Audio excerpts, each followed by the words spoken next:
മാഷേ, ഇന്നലെ ചെറുക്കന്റെ വീട്ടുകാര് വീണ്ടും കാണാൻ വന്നിരുന്നു. അതെന്തിനാ? അവർക്ക് ഈ കല്യാണത്തിന് സമ്മതമാണെന്ന് പറഞ്ഞിട്ട് വന്നതാ.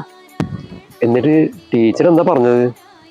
എന്റെ വീട്ടുകാർക്ക് കുഴപ്പമൊന്നുമില്ല, അതുകൊണ്ട് ഞാൻ സമ്മതമാണെന്ന് പറഞ്ഞു മാഷേ.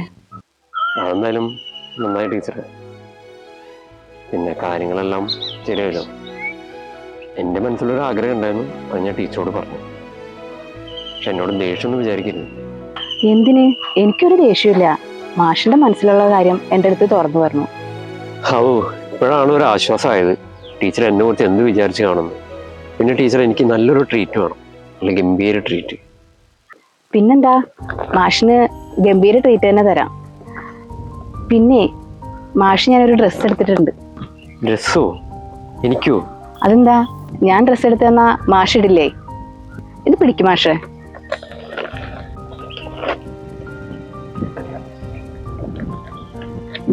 എന്നാ ഞാൻ പോട്ടെ മാഷേ, കുറച്ച് തിരക്കുണ്ട്.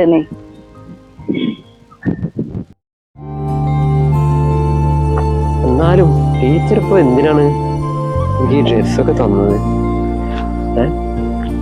ആ മാഷേ, ഒരു കാര്യം പറയാൻ മറന്നു. ഈ ഡ്രസ്സ് ഇട്ടിട്ട് വന്നാ മതി കേട്ടോ. കല്യാണത്തിനല്ലേ? കല്യാണത്തിനല്ല, മാഷെന്നെ പെണ്ണ് കാണാൻ വരുമ്പോ. അപ്പൊ ടീച്ചർ നേരത്തെ പറഞ്ഞതോ? അത് ഞാൻ ചുമ്മാ പറഞ്ഞതാ. മാഷിനെ എനിക്കിഷ്ടാ. പൂപ്പന്തൽ മേലെ നീ വന്നാൽ കണ്ണിൽ പൂക്കാലം, ഈ വാക്കാൽ തേനോട്ടം ചാരെ നീ വന്നാൽ ഉള്ളിലെത്താളം.